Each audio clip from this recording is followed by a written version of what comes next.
Hello दोस्तों, नमस्कार। आपका अपना चैनल धीरज टेक में आपका स्वागत है। हाँ दोस्तों, आप अगर बीएड करने वाले हैं तो मन में तरह तरह के सवाल उठ रहे हैं होंगे कि मन मन में पहला सवाल यह आ रहा होगा कि कौन सा सब्जेक्ट से बीएड करूं ताकि मुझे जॉब स्कोप ज़्यादा मिले और मुझे कंपटीशन कम फेस करना पड़े और मेरा जॉब आसानी से हो जाए, मतलब जल्दी से आ जाए। जो जो सब्जेक्ट से मैं बीएड करूँ उस सब्जेक्ट में स्कोप ज़्यादा है और जॉब आसानी से लग जाए। और साथ में ये भी हो रहा होगा कि जैसे ग्रेजुएशन में कोई और सब्जेक्ट से किया हूँ, मन में बहुत से सवाल उठ आ रहे होंगे कि मैं ग्रेजुएशन कोई और सब्जेक्ट से किया हूँ और मैं बीएड दूसरा सब्जेक्ट से करना चाहता हूँ, या कर सकता हूँ या नहीं कर सकता हूँ। सारी जवाब इस वीडियो के माध्यम से देने वाला हूँ, इसीलिए वीडियो को लास्ट तक बने रहिए। और क्या क्या जानकारी है, ये सब सारे चीज़ पे आज बातें होगी, इसलिए वीडियो को लास्ट तक हमेशा देखते रहिए। वीडियो शुरू करने से पहले एक छोटा सा रिक्वेस्ट है, प्लीज़ आप लोग मेरे चैनल को सब्सक्राइब कर दीजिए और बेल आइकन को प्रेस कीजिए ताकि न्यू अपडेट आप तक मिलता रहे। बीएड में दो तरह के सब्जेक्ट होते हैं, एक होता है प्राइमरी सब्जेक्ट और एक होता है सेकेंडरी सब्जेक्ट। प्राइमरी सब्जेक्ट को मेन सब्जेक्ट बोला जाता है, ठीक है। प्राइमरी सब्जेक्ट को मेन सब्जेक्ट बोला जाता है, जो जिससे आपने ग्रेजुएशन किया हो, चाहे फिजिक्स हो, केमिस्ट्री हो, बायो हो, और आर्ट्स में जो भी सब्जेक्ट होता है जो ग्रेजुएशन से मेन सब्जेक्ट किया जाता है, उसको प्राइमरी सब्जेक्ट बोला जाता है। और प्राइमरी सब्जेक्ट अलावा उसमें सब्सिडी होते हैं। सब्सिडी में जिनका जिनका होगा, पोल साइंस है, इकोनॉमिक्स है, और बहुत से ऐसे सब्जेक्ट हैं जिनका सब्सिडी होता है, वो सेकेंडरी सब्जेक्ट के रूप में चुना जाता है। प्राइमरी को मेन सब्जेक्ट बोला जाता है, अभी मैं बोला कि प्राइमरी को मेन सब्जेक्ट बोला जाता है, जिसमें छात्र वैसे सब्जेक्ट को चुनते हैं जिससे वो ग्रेजुएशन करते हैं। बात सही है।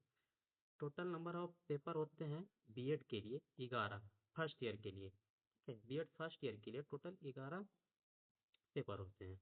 कितने पेपर होते हैं? 11 पेपर होते हैं। उसमें से सभी का 6 पेपर कॉमन होते हैं। कितने पेपर कॉमन होते हैं? 6 पेपर कॉमन होते हैं। और एक उसमें मेन सब्जेक्ट होते हैं।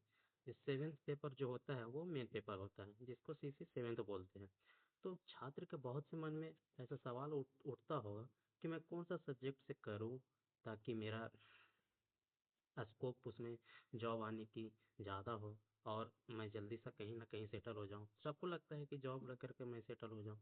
तो इसके लिए अभी से ही वो अपने आप को क्राइटेरिया बना लीजिए कि मुझे अगर मेन सब्जेक्ट में अगर पकड़ अच्छा है, और सब्सिडियरी जो सेकेंडरी सब्जेक्ट में बोला, सब्सिडियरी में, तो उसमें क्या होता है कि किसी किसी बच्चा का पकड़ ज़्यादा होता है तो बीएड करते टाइम में वो सब्जेक्ट को चेंज भी कर सकते हैं। इसीलिए आप सबको ये ख्याल आना चाहिए कि अगर आप ग्रेजुएशन मेन सब्जेक्ट से की हैं तो उसमें अगर पकड़ अच्छा है तो मैं तो सलाह यही दूंगा कि आप मेन ही सब्जेक्ट से बीएड भी कीजिए ताकि आपको आगे चलकर परेशानी ना हो, दिक्कत ना हो। और जैसा कि कितना बच्चा होते हैं कि जॉब के वजह से, जिसमें जॉबें आती हैं और उसके चलते वो पेपर चूज कर लेते हैं बीएड में, और बाद में पता चलता है कि उसमें उनका पकड़ कम है और उनको ज़्यादा फिर मेहनत करना पड़ जाता है, उसमें उसको परेशानी बढ़ जाती है। सेकेंड ईयर में 4 पेपर पढ़ना होता है। बीएड का सेकेंड ईयर में 4 पेपर पढ़ना होता है, जिसमें 2 पेपर कॉमन होते हैं, ठीक है। सबके लिए होते हैं, जितने भी होते हैं सबके लिए वो दूसरा पेपर कॉमन, 2 पेपर कॉमन होते हैं। और उसके बाद एक सिलेक्ट करना होता है, और एक एक होता है टीचिंग के लिए। तो जो मेन होता है, एक होता है उनका पेपर जो उसको पेडागोगी बोलते हैं, और उसमें उनका अगर पकड़ अच्छा है तो वो उससे भी कर सकते हैं। और अभी अभी बीएड में फिलहाल जानकारी के मुताबिक सेकेंड मेरिट लिस्ट आया, जिसमें बहुत से बच्चे अपना मान काउंसलिंग करवा करके नामांकन करवा भी रहे हैं, और फर्स्ट राउंड का काउंसलिंग जो समाप्त हो चुका, ये एडमिशन समाप्त हो चुका है। तो आप ये सोचिए कि हम किस सब्जेक्ट में अच्छे हैं, हम किस सब्जेक्ट को चूज कर सकते हैं, और उस सब्जेक्ट में मेरी पकड़ अच्छा है या नहीं। अगर अच्छा पकड़ है तो आप बीएड में बेशक आप सब्जेक्ट को चेंज कर सकते हैं। वैसे भी फर्स्ट राउंड की मैं बात करूँ बीएड, हाँ, फर्स्ट लिस्ट में जिनका जिनका नाम आया था, लगभग 20,000 बच्चों ने, लगभग कितने बच्चे, 20,000 बच्चों ने, लगभग कितना, 20,000, 20,000 बच्चों ने एडमिशन ले चुका है फर्स्ट राउंड में। अभी सेकेंड राउंड का काउंसलिंग स्टार्ट है। अब तो सेकेंड राउंड का काउंसलिंग स्टार्ट है तो उसमें पता चल जाएगा कि कितने बच्चों ने एडमिशन लिया है या नहीं लिया है। टोटल, अगर टोटल में सीट वैकेंट का बात करूँ तो 16,000, 16,000 समथिंग,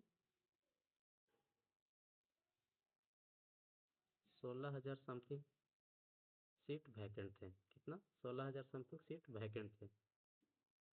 तो 16,000 सीट में वैकेंट में सेकेंड लिस्ट में जितना बच्चा का नाम आया है मेरिट लिस्ट में, वो कितना एडमिशन ले पाते हैं या नहीं ले पाते हैं, उस पर भी वीडियो बनाएंगे और उसके अनुसार जानकारी दिया जाएगा। तो इसी तरह आप लोग हमारे वीडियो को देखते रहिए। लेकिन वीडियो में यह भी बोला जा रहा है कि आप उस सब्जेक्ट को चूज कीजिए जिसमें आपकी पकड़ ज़्यादा हो। अगर आपके, अगर जैसे आपका मान लीजिए कि मेन सब्जेक्ट आपका हिस्ट्री है और सब्सिडियरी में आपका पोल साइंस है, सब्सिडियरी में आपका जो पोल साइंस है, पोल साइंस में आपका पकड़ ज़्यादा है, तो आप बीएड में उसका, उस सब्जेक्ट से आप बीएड कर सकते हैं, आपको कोई परेशानी नहीं होगी। अगर वही चीज़ आपका, अगर बीएड में सब्सिडियरी का जो है सब्जेक्ट है उसमें आपका पकड़ नहीं है और आप बीएड में उससे कर लिए तो आपका परेशानी बढ़ जाएगा, आपका फिर ज़्यादा मेहनत करना पड़ जाएगा। इसीलिए मैं यही सलाह दूंगा कि जिनका सब्जेक्ट ग्रेजुएशन में है वो उसी सब्जेक्ट से बीएड किए, ताकि आने वाला टाइम में उनको परेशानी का सबब ना बने। ठीक है, तो सेकेंड मेरिट लिस्ट आ गया है, तो बीएड में कितना एडमिशन होता है उसके बाद मैं बताऊंगा कि थर्ड लिस्ट का प्रोग्राम बनता है या नहीं बनता है। थर्ड लिस्ट तभी आ सकता है जब सेकेंड लिस्ट में बच्चे कितने एडमिशन लेते हैं, कितना सीट वैकेंट रहता है, उसके बाद अगर सीट वैकेंट रहता है तो थर्ड लिस्ट आना मस्ट है।